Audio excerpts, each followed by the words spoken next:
Hello class 8 এর বন্ধুরা, তোমরা সব কেমন আছো? আশা করি তোমরা প্রত্যেকেই ভালো আছো। দেখো, আজকের এই ভিডিওর মাধ্যমে আমি আলোচনা করতে চলেছি তোমাদের ফার্স্ট সামেটিভ ইভ্যালুয়েশন টেস্টের প্রশ্নপত্র নিয়ে। তো চলো কথা না বাড়িয়ে কিন্তু আমরা দেখে নিই। দেখো, প্রথমে যে বিষয়টা তোমাদের আলোকপাত করতে চাইবো বা দৃষ্টি আকর্ষণ করতে চাইবো সেটি হলো তোমাদের দেখো ফার্স্ট সামেটিভ ইভ্যালুয়েশন টেস্টের পরীক্ষার যে মান, সেই মান থাকবে 30 মার্কস এবং সময় কত থাকবে না তো 1 ঘন্টা। ঠিক আছে, দেখো সেকশন এ তে কি থাকবে না তো সিন থাকবে। দেখো রিডিং কম্প্রিহেনশন।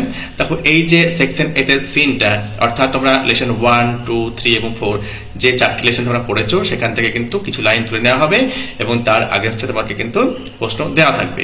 দেখো আলোচ্য যে টপিক সেটা কিন্তু নেওয়া হয়েছে দ্য গ্রেট এসকেপ থেকে। ওকে, দেখো এটা কিন্তু টেক্সচুয়াল লাইন। দেখো এরপরে দেখো এর দাগে কি রয়েছে, আনসার দ্য ফলোইং কোশ্চেন্স কি রয়েছে, আদৌ 3টি রয়েছে।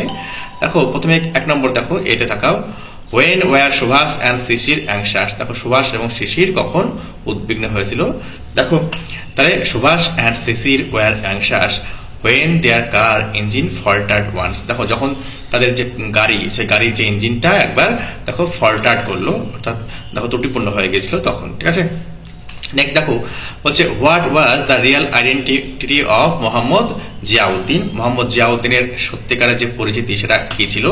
দেখো মোহাম্মদ জিয়াউদ্দিন ওয়াজ রিয়ালি নেতাজি সুভাষচন্দ্র বোস। ঠিক আছে, নেক্সট কি বলছে হু ওয়াজ অশোক।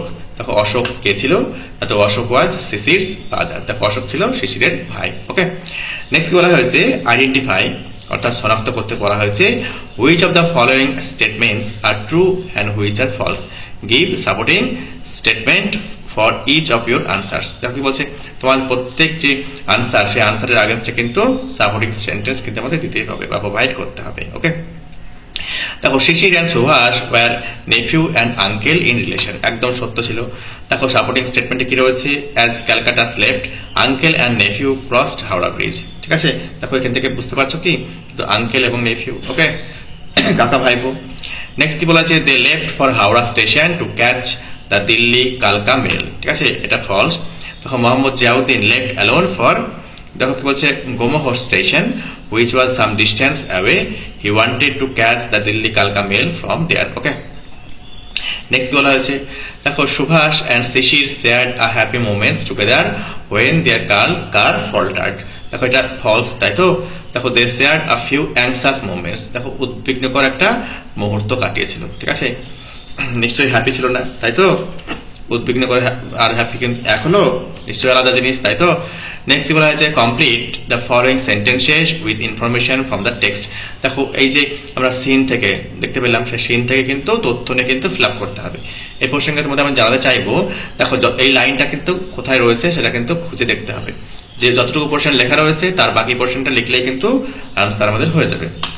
দেখো at 8:30 AM they arrived at Barari near Dhanbad। ঠিক আছে, নেক্সট কি বলছে সুভাষ poured, সুভাষ ঢাললেন, কি ঢাললেন এত। দেখো বলছে শিশির কফি ফ্রম আ থার্মোস। দেখো তাহলে থার্মো ফ্লাস্ক থেকে শিশিরকে কিন্তু কফি ঢেলে দিলেন। নেক্সট কি রয়েছে ডিয়ের দাগে, দেখো কি বলছে read the poem and answer the question. দেখো আমাদের একটা কবিতা রয়েছে, সেই কবিতা থেকে কিন্তু কবিতার কিছু পোর্শন তুলে নেওয়া হয়েছে, অর্থাৎ কয়েকটা লাইন তুলে নেওয়া হয়েছে এবং এখান থেকে কিন্তু প্রশ্ন করা হয়েছে। ঠিক আছে, দেখো fill in the chart with the information from the given poem। ঠিক আছে, দেখো what the tree is hurt to the heart and droops।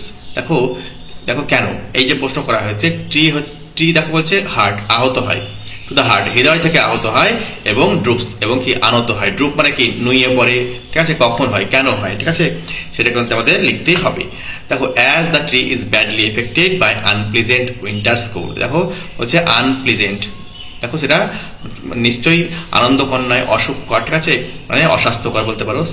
যে উইন্টারের কোল্ড, শীতের যে ঠান্ডা, ঠিক আছে, সেই ঠান্ডার জন্য কিন্তু গাছ কিন্তু ব্যাডলি এফেক্টেড হয়। ঠিক আছে, তার জন্য কিন্তু ড্রুপস করে, অর্থাৎ আনত হয়ে যায়, দেখো নুইয়ে পড়ে।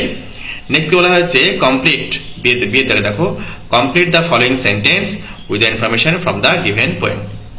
দেখো দ্য স্যাপলিং ফ্লারিশড বাই। দেখো স্যাপলিং কিভাবে বড় হয়। দেখো দেখো কি বলা হয়েছে drawing its sustenance from the earth loosened mould. Okay, দেখো পৃথিবী থেকে কি, পৃথিবীর যে নরম যে মাটি, সেই নরম মাটি থেকে তার জীবনের শক্তি কিন্তু সংগ্রহ করে টানে। ঠিক আছে, সেই জীবনের শক্তি সংগ্রহ করে কিন্তু স্যাপলিংটা কিন্তু বড় হয়। ফ্লারিশ করার অর্থ হচ্ছে বড় হওয়া বা বর্ধিত হওয়া। ঠিক আছে,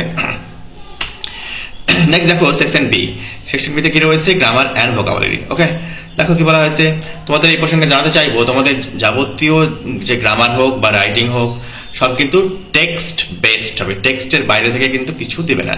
তাই টেক্সটে 1, 2, 3 এবং 4 যে লেসন রয়েছে সেই লেসনের গ্রামারগুলি কিন্তু যদি ভালো করে করো তাহলে কিন্তু প্রত্যেকে কিন্তু কমন পেয়ে যাবে। Okay, replace the underlined words with their antonyms. Antonyms কথা মানে কি, বিপরীত শব্দ। দেখো তলায় যে দাগ দেওয়া রয়েছে শব্দগুলির, সেই শব্দগুলির বিপরীত শব্দ আমাকে লিখতে হবে।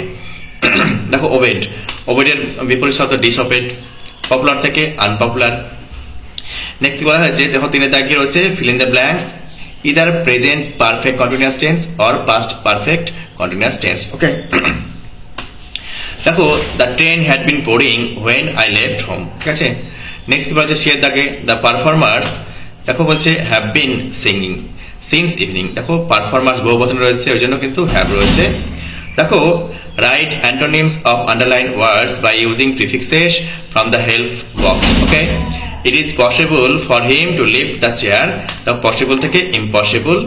His handwriting is legible. Legible থেকে illegible. ঠিক আছে, নেক্সট কি বলা হয়েছে, the children were full of excite থেকে excitement. নেক্সট দেখো we should not, তাকে বলছে discourage anyone, কাউকে ডিসকারেজ করা কিন্তু উচিত নয়। নেক্সট দেখো সি এর দ্বারা কি রয়েছে, একটা প্যারাগ্রাফ লিখতে বলা হয়েছে। ঠিক আছে, দেখো কি বলে, write a paragraph in about 80 words, 80 শব্দের মধ্যে একটা লিখতে বলা হয়েছে। On hot changes that you see in nature when spring comes after winter. দেখো দেখো অর্থাৎ শীতের পরে যখন বসন্তকাল আসে সেই বসন্তকাল সম্পর্কে কিন্তু 80 ওয়ার্ডস এর মধ্যে কি কি চেঞ্জেস তোমরা লক্ষ্য করো সে সম্পর্কে কিন্তু লিখতে হবে। দেখো অ্যাজ উইন্টার ফেডস, যেমন উইন্টার শীতকাল তখন ম্লান হয়ে যায়, অর্থাৎ আস্তে আস্তে মানে কমে আসে। Nature awakens in vibrant display of renewal with arrival of spring. দেখো নেচার কিন্তু কি নতুন একটা সাজে সজ্জিত হয়ে ওঠে, চারিদিকে একটা নতুন পাতা গজায়, তাই না? দেখো ট্রিজ ব্রাস্ট ইনটু ব্লুমস, গাছে দেখো ফুলে ভরে ওঠে। শোকাসিং কি বলছে, delicate blossom and fresh green leaves that replace the stark bare branches of the winter. দেখো শীতের যে রুক্ষ যে শাখা পোশাকা থাকে সেই শাখা পোশাকায় দেখো সুন্দর সুন্দর পাতা গজায়, সুন্দর সুন্দর ফুল গজিয়ে ওঠে, তাই না? দেখো the air feels with sweet fragrance of flowers, দেখো বাতাসে কিন্তু ফুলের সুন্দর একটা মিষ্টি গন্ধ শোনা যায়। Wild birds return from their migrants, দেখো বার্ডস পাখিরা দেখো তাদের যে দূরবর্তী যে মাইগ্রেন্টস যে স্থান সেখান থেকে কিন্তু ফিরে আসে। Filling the skies with cheerful songs, দেখো আকাশে বাতাসে তাদের যে সুন্দর যে মিষ্টি যে আওয়াজ সেই আওয়াজে কিন্তু ভরিয়ে তোলে। অ্যান্ড লাইভলি অ্যাক্টিভিটিজ, এবং সজীব যে কার্যকলাপ সেই কার্যকলাপে কিন্তু ভরিয়ে তোলে। Grass carpets the ground in lush shade of green, ঠিক আছে। And the sun shines with a warmer glow, inviting wildlife and human alike to emerge and celebrate the season of rebirth. দেখো চারিদিকে কিন্তু কি ওঠে না, তো ঘাসে ভরে ওঠে, ঘাসে চারিদিকটা ঢেকে থাকে, ঠিক আছে। এবং সানশাইন সূর্য কিরণ দেয়, ঠিক আছে। উইথ ওয়ার্মার গ্লো, একটু আভা ভাবে। দেখো ইনভাইটিং প্রত্যেকে, ওয়াইল্ড যেটা বন্য হতে পারে বা মানুষ, দেখো সমস্ত জীবকেই কিন্তু একইভাবে কিন্তু ওয়েলকাম করে, ঠিক আছে। অর্থাৎ প্রকৃতির যে নতুন যে সজ্জায় সজ্জিত হয়েছে রিভারতে, তাতে কিন্তু দেখো বন্য হোক বা মানুষ হোক প্রত্যেকেই কিন্তু সমানভাবে কিন্তু ওয়েলকাম করে, ঠিক আছে। এই হচ্ছে সেকশন সি এর তোমার রাইটিং, যেটা তোমার স্প্রিং অর্থাৎ বসন্তকাল। দেখো শীতের পরে যে বসন্তকাল আসে সেই কি কি চেঞ্জেস হয় এই আলোচ্য টপিকের মধ্যে কিন্তু আমি বলেছি। তোমরা যেটা দেখো এই যে প্রশ্নপত্র তোমরা রেডি করে নেবে। যদি ভিডিওটি ভালো লাগে থাকে তোমরা একটা লাইক দিও এবং চ্যানেলটিকে অবশ্যই সাবস্ক্রাইব করে পাশে থেকো। আমি এইরকমই গুরুত্বপূর্ণ ভিডিও আমার চ্যানেলে আপলোড করতেই থাকি। ভালো থেকো, সুস্থ থেকো।